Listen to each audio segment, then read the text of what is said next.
You're watching The Ready Writer, a show where I get to speak to writers of all different genres, mediums, and experiences.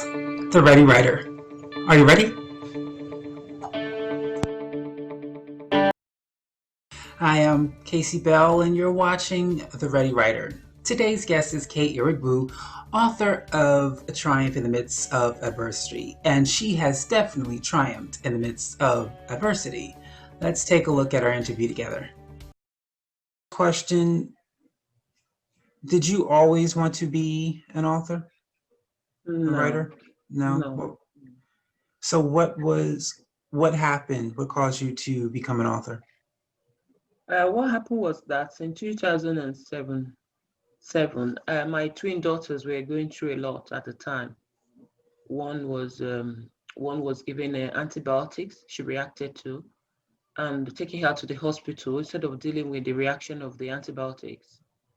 We were dealing with the birthmarks she got, and they said is a genetic, condition. And I said no, this child was absolutely fine. She just did a 6 weeks check. This is the situation. She took this antibiotics and she's reacting to it. So that was what I was going through then. So they were putting on anticonvulsant, and that was really getting worse. And her twin sister also, on one of the escort visits, she was diagnosed with murmur of the heart. And when I insisted for further investigation, she was diagnosed for the biggest hole in her heart for her age in medical history. So at that time, I heard a voice said to me, write the book, Triumph in the Midst of Adversity. And I'm like, what? Triumph in the midst of adversity. I said, that's a joke. I could see the adversity, but where's the triumph? I said, no, I just felt like I just ignored it. I didn't even discuss it with anyone because I just felt this must a joke, must be a joke. Like, writing a book when my children are going in and out of the hospital. I keep calling ambulance and getting to the hospital. They even making my children's situation, my daughter's situation worse. And it was a very challenging time. And at the same time, we're just waiting for our residency as well. So I felt not writing a book. What am I writing a book to do? So I ignored it. I didn't write it. I didn't even discuss it. So about couple of, I don't know whether it's almost a year or less than a year after, I heard a voice reminding me, what about the book you were told to write? I'm like, this is serious. I said, what book? I said, the book. I actually said, I've actually forgotten about the title. And that was the honest truth. I forgotten about the title of the book because I didn't take it seriously. The only word I could remember was triumph because I knew then I was like, where's the triumph? You know. So that's the only thing I could remember. I said, I've even forgotten about the title of the book, to be honest. You know. So about 2 years or so after, I was just praying about it. I said, God, just remind me the title of this book because I actually forgotten. So say, I just heard it clearly again. So the title of the book you're asked to write is Triumph in the Midst of Adversity. So I wrote it down this time around, but I still didn't write it because writing a book, like it didn't really realistically, it didn't really tally with with what I want to do when my children situation get better. I'm a microbiologist, and I'm like being an author, writing a book. Man. I'm pursuing a career, wanting to pursue a career in biomedical as a biomedical scientist. That's my background is microbiology. So that's the area I was looking forward to working, not writing a book or becoming a speaker. It was never in my agenda, honestly. So in 2017, that was when I asked myself a key question because I was going through some challenging situation at work as well. I was working temporarily to get some experience at the lab since I want to pursue a career in biomedical science and I haven't worked in that area for some time. So I said, okay, let me be working in the laboratory, get used to the way I'm pursuing my goal as a biomedical scientist, doing some top-up modules I needed to do. Since I have two BScs in microbiology already, they said I needed to do some biomedical science courses, which I was doing. I was really optimistic, looking forward to working as a biomedical scientist. But when I do this temporary job, I'll be told it will be 3 months contract, sometimes 5 months or 6 months. But before you know it, without any reason, they will tell me that the contract will be ending. I'm like, is there anything I'm not good at, anything I need to improve? I just say no. Unfortunately, that you are very optimistic, very hardworking, you are very this, they'll be telling me all the positive stuff, but unfortunately the contract will be ending. I'm like, That was it. The last one was even more severe. I'm like, I actually asked them, say, please, is there anything I have? The interim head actually said, actually like the way you work, but this is what, you said your service no more required. And that was when I asked myself that key question, because I've had that a couple of times and I keep going back to the same work and same thing started happening again. So I have to ask myself a key question in 2017. Kate Iroegbu, what is it that you were born to do on this planet Earth? That was what the question I asked myself. Actually, and I actually asked myself, I was not applying for another job at the time as well, but after, and I was fasting and I was praying. But at the time, instead of me to look forward to actually getting invited for interview, I was actually beginning to hate to work. The more I pray, I was beginning to hate to go for the job. And my cousin called me, Ejiro called me, and I remember her telling me, say, Kate, I'm actually believing you for a new job. I'm praying along with you as well. I hope. I said, but you know what, Ejiro? Don't be praying for work for me again, because the more I'm praying for work, actually, I don't want to. I just have this thing in me that I don't even want it to happen. I don't look forward to it. And I asked myself, Kate, if they actually give you this job now and they pay you 3 times of the salary already advertised for this job, would that really make you happy? And I was no. And I said, then why am I applying for it? That was when I talked about it. And I told myself, I said, you know what? I have to write that book now, because I've realized I'm here to support people going through difficult time, which I've been doing through mentoring and coaching my friends, not as a job. People just rely on me, have confidence in me, share their challenges with me, and before you know it, they get results. I don't know what I do with them, but I just talk to them over it, pray with them, motivate them, and before you know it, things they think they cannot do before they're able to do it. So I started writing my book, Triumph in the Midst of Adversity. I said, I'm going to write it now.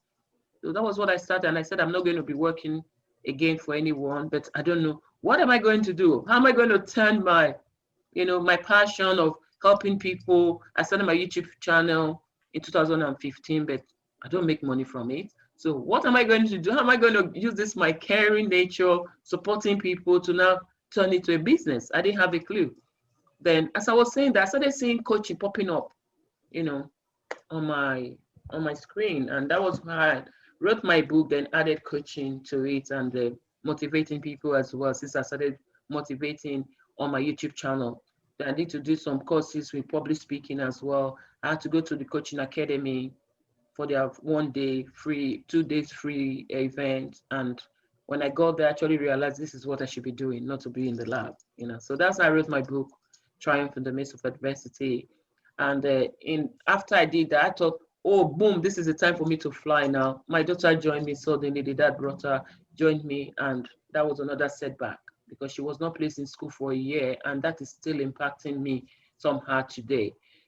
So I had to stay at home with her, working from home with the book. I published it, launched it, and when I saw the challenge, I said, you know what, Kate, to be honest, certain people being in this situation you're in, and they will not be able to concentrate. I know your book is very interesting, it's very helpful, but they might not be able to read that. So what can you do to help people? And I noticed that some words come to me as well, words of inspiration. When I'm either in the kitchen cooking or when I'm driving, I just get these words of inspiration really coming, very powerful. And I'll be sharing with my son. And I said, you know what? With all these words I'm hearing, plus the quotes I had before, I'm going to write a book on motivational quotes to help people as well who cannot really sit down and read and focus, but they can read few lines to help them going, because indeed the situation I've been through, not everyone will be able to have their right mind to go through it. So that's how I wrote my book, and that's what led to the journey. I never planned it, honestly. I didn't plan it. So, with your experience with your daughters, how the book first came to view, give one advice you would give someone who's going through something and they've seen your book triumph through adversity, but they're thinking to themselves, there is no triumph at this moment. So, what would you tell them? Some advice. Yeah, one advice I will give is this: is that whatever situation you are going through, always know that you are not in it alone, and no matter how difficult it is, that there is light right in that tunnel, not at the end. You can also find light right in that tunnel, in that challenging situation, in that obstacle that you're going through. It now depends on how you handle it, because that was what I was missing at the point, at the time I got the message about the book. Because what I was doing was that I was dwelling on my challenges. I didn't embrace my pain, one, and I was dwelling on my challenges, trying to resolve my issues first before I can triumph. You see?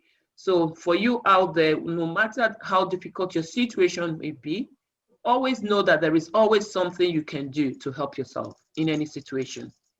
And also my 8 key strategies, which I shared in this book, has been very helpful. That's what I apply in any challenging situation that that I'm confronted with, because it has really, really been, something that I can recommend for anyone. It's ABSALA, you know, as in the acronym is AFPDSALA,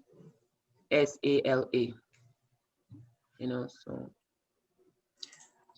What was the publishing process for you? Because if you've never wanted to be an author, I'm sure you probably had no clue how to start publishing. So Yeah. how did you find the information and what was the process like? All right. What I did was to, as I said in the book as well, I began very friendly with Google as well. Google became a good friend. So I go on Google to say, oh, want to publish a book, get a publisher and all that. So I was able to find some. I went for a book camp with Jerry Roberts, the Canadian, who usually come to the UK about publishing. And the event was fantastic. I learned a lot, but the price it was offering to publish a book was 60 grand. I was like, if I got 60 grand, I won't pay for it. I wouldn't use it to pay for publishing in the first place. Anyway, but I had fun. I met other, people there, I made some friends there who wanted to write their books as well. And we chatted and keep on going. I said, let me look for someone I can afford. I got the first one. They said they were traditional publishers. They gave me a fantastic offer. They do your website, they do this and that. Everything looks great. But asking some question and speaking to a colleague who know about publishing it, because I just noticed that there's some things that were not right among, with the way the behavior of the publishers. Something they say now, and putting things in writing, next thing they change. I say, no, this is not what you said. But I realized that writing my book through them or publishing my book through them was like me writing a book for them to market, but not getting anything back guaranteed, because they tell me that it's after all their expenses, whatever they feel they make, on that percentage, that's when, so it wasn't certain at all. So I just felt I don't want to continue. A friend told me, ask them this question. I can't remember exactly what the question was. But a colleague I spoke to about my challenge and my concern about the publisher, I said, okay, for you to be sure that they're going to do a good deal for you, just ask them this question. I didn't know what that means. It's explained to me. Say, when you ask them that question, come back to me. I'll tell you if they're going to be those, dodgy ones or not. And I asked him that question. Guess what? He went like that. Oh, you've been going around. He said, you know what? I'll refund you your money. I'm telling you. And when I asked for a refund before, it was a bit not, he doesn't want to refund it. He wanted to still work with me. But immediately I asked that question, he didn't want to work with me anymore. He felt that whatever, he thought I was a novice, which I am, of course. I didn't know much. So he thought he could take advantage of me. And now that I've spoken the language of an expert, he felt, oh, this girl knows something now. This lady knows about what I'm about to do to her. So I'll refund your money. And I said, that's fine. He refunded me my money, and I went to look for someone else. I wanted to actually publish myself. I looked online. I tried to do, but certain things I couldn't do. You don't know what it is. When you get there, you're stuck. I said, okay, let me do, ask someone to write a forward for me. And the person said, I actually write forward for only people that work with us. And I'm like, okay, since I can't even figure it out, yeah, let me work with them. They did a fantastic training as well, but they didn't give me the copies of the book they promised as well, And for me, I believe I'm a problem solver. When I see problems, I actually ask myself, what can I do to resolve this? Because I've spoken to some other authors as well to recommend a publisher. They say, oh, the person that published for me, I can't recommend that person to you really, because they did this to me, they did that to me. I'm like, oh, is this a trend? Okay, you know what? The training they gave me was very good. I decided to work on my book, to publish my second book myself. And by the grace of God, I was able to do the publishing myself. And now, by the grace of God, I'm a publisher now. So I do publishing as well. You know, I just have to add that to my business. So that was how the journey was. Yeah. And I'm presently working with a client. Oh, okay, that's good. So now that you basically know what you're doing, what advice would, if someone who's new to publishing and writing came to you, what advice would you give them to get their book published? All right. For them to write their book, I have to ask them why they want to write the book, because it's important you know the why. Because if your why can be big enough, you can cross any hurdle. Because I believe that in any business or in any venture you want to take, the reason why you want to do it must be concrete. It must be your goal as well. It's not just because you want to do it because somebody said you should do it.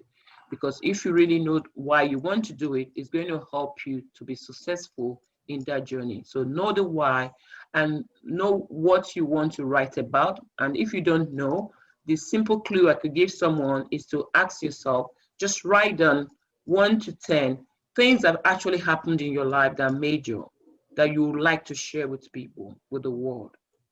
Either positive or negative, but something major, something that you really want to share. Maybe a great time in your life or something that went really bad that actually, got you overwhelmed or like actually shook you a bit in your life journey. So from that number 1 to 10, you now choose which one you really more comfortable, because we all go through challenges. But I realize also that not everyone wants to share their challenges with everyone. And even those that want to share, there are certain things you don't want to share. So you have to choose the one that you can be open to share. And you choose that as your book title.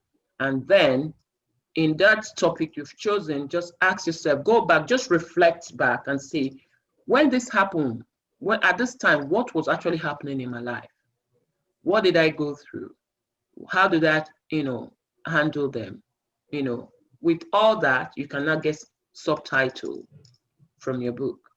And now ask yourself, how did you approach it at the time? Those are other ideas can give you more subtitles, because I actually like a book. For me, when I write my book, I take people on a journey. And that is why people who have read my book, Triumph in the Midst of Adversity, say, Kate, it's as if you are talking to us in our houses.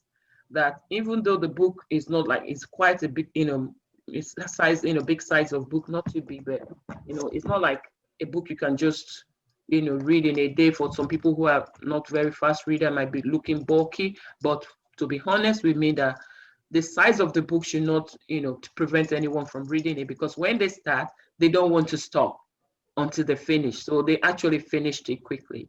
There's even a pastor who told me finish it in a day.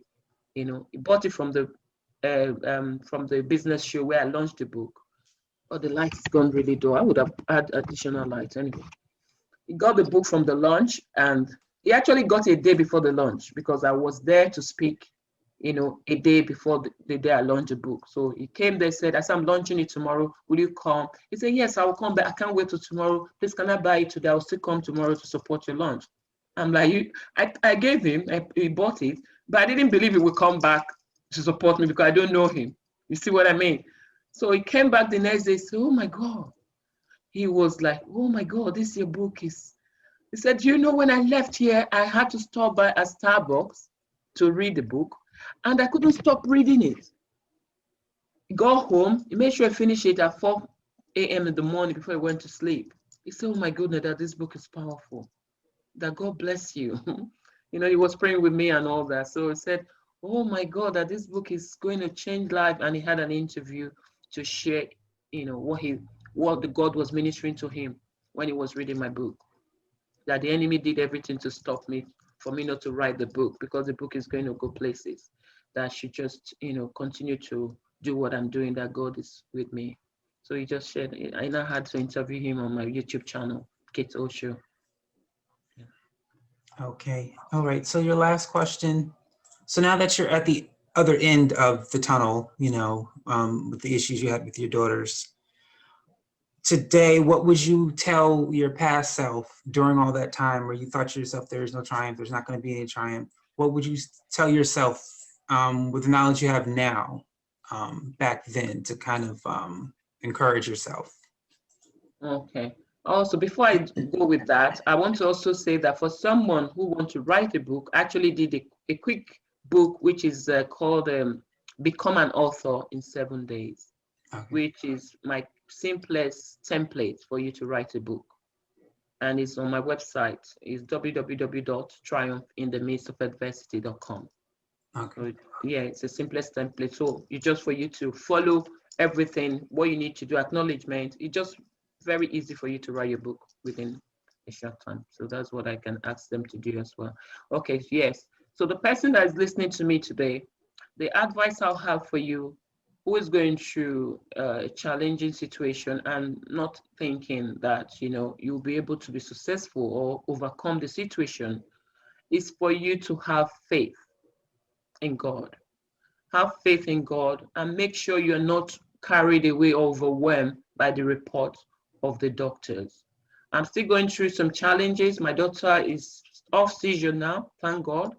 She's able to walk now, but she's still not speaking. She still got some challenging behavior.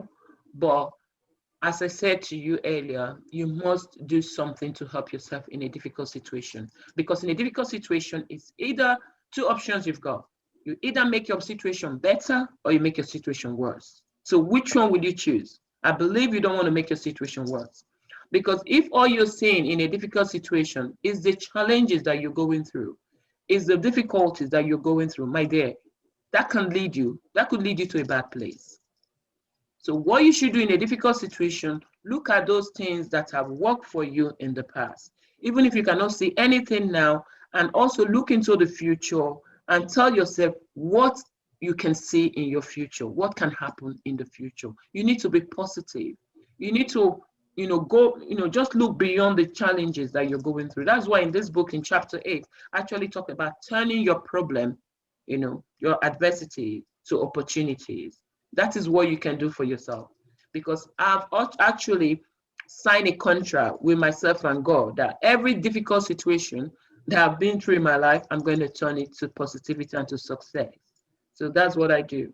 And I believe if you have that kind of mindset, it will help you to overcome your life struggles. Even when you're still going through it, you will also be able to cope and be focused to do what you got to do. And that's what has helped me. Because if I had waited, my daughter is 13 years old now. Imagine what I wanted to do. I wanted to wait until my adversity was over before I actually move on or do anything for myself. You see what I mean? So why I had to do something, because when the doctors were not able to help me, I have to do my research. So in a difficult situation, you need to learn to help yourself. You need to acknowledge it first, which is the A. Then you need to figure out what is the root cause, which I did. In every situation I've been through, I always do that for my daughter. I acknowledge it. I saw, oh, my daughter is not, what is this? She did this. What's that? But my husband was saying, no, she's just playing. But I acknowledge it. I figure out what's the cause. I had to realize that it was the medication I was giving to her that made her shake. You figure out the root cause. You prevent it from happening if you can, because there are some things we can prevent, some we can't. And if you cannot prevent it, at least try to resolve it. So, fix the problem, solve it. And if you cannot solve it, seek for help. You should always follow that process, because sometimes people just face with fear. And I must say, fear not. That's why the book I'm publishing now, the title, when I'm reading the book to work on the book, is actually a blessing to me, because the title of the book is Conquer Your Fear. And, it's written by a Christian brother as well. And the wordings and all the message in it is super, super, super. Actually waiting to get a copy in my book, collections as well. You see, so that's what I would tell you, because if all you see in a difficult situation is the challenges that you're going through, you will not move forward in life. And also, I also want you to look at the lives of people who have been through a difficult situation and they have triumphed. For example, all the successful people you see out there, they've gone through a difficult situation. But the problem is, when you're going through your challenges, it doesn't announce itself to the public. But when you're successful, everybody talk about your success. Everybody say they want to be like you, I remember a young man, young boy was in school then, living in the compound I used to live in Lagos. And he said, Auntie Kate, oh, I wish I can just be like you. I said, please don't mind what you ask for. I said, because your life is you're just blessed. You're just very, everything's just good with you. I said, listen, it wasn't like this from the beginning. And I started sharing some challenges I had to go through also, when my mom, business suddenly, wasn't the way it was. We used to have tenants bring money to us from every angle. Then we started struggling financially, and I was saying, so no, Auntie K, you don't look like someone who have gone through. I said, that is life for you. So people should not think that success, there's a quick fix to success, because that's what a lot of people think. And even as Christians now, a lot of Christians, they don't want to go through challenges. Even when you're going through challenges, they actually think that you're unfortunate. But the Bible made it clear, that's why I wrote in my book as well. There was no time God have promised you that you'll not go through challenges. And like the wife of Job, when Job was going through all what he was going through, the wife of Job actually made Job to curse God. And that is what some of us, in today life, in our present days, our partners are doing the same thing. So what you must do is to know that your difficulties can help you to become a better version of yourself. That is what my challenges have made me to become. Looking at my life now, from the time I wrote this book till present, oh my God, the pace, the things I've learned, the skills I've acquired, because as I said, when I started writing the book and I said I want to work for myself, I was confused, like, what is it I'm going to do with with the kindness, with the support? I'm able to support people, get people through their challenges to be successful. I don't get anything from it. They just say thank you. So how am I going to use that, as a business? You see what I mean? But I had to search, then I knew that I can become a life coach. So these are the things you have to spend time with yourself in a difficult situation, and you need to love yourself, and you need to embrace your pain. I did all this. I embraced my pain. I love myself the most, and I spent time with myself. That was why I was able to ask myself the key question, Kate Iroegbu, what is it that you're born to do on this planet Earth? And that was a turning point for me, I must confess. And my life is not the same. I don't see difficulties as, oh, this is going to kill me. Oh, no, I actually look beyond it. I look beyond it. Yeah. The life-changing book many have been waiting for has been released on Amazon, titled Triumph in the Midst of Adversity. This book is a transformational, powerful and inspiring read. It will help you to overcome your difficulties. In fact, applying the proven strategies in this book will reduce breakdown in the society and help you live a fulfilled life.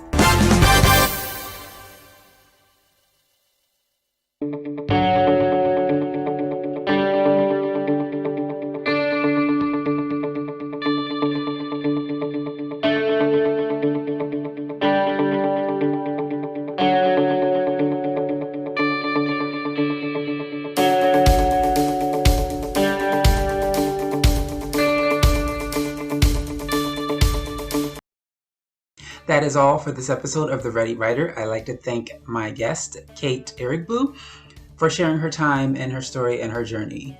Thank you for watching. Have a great day.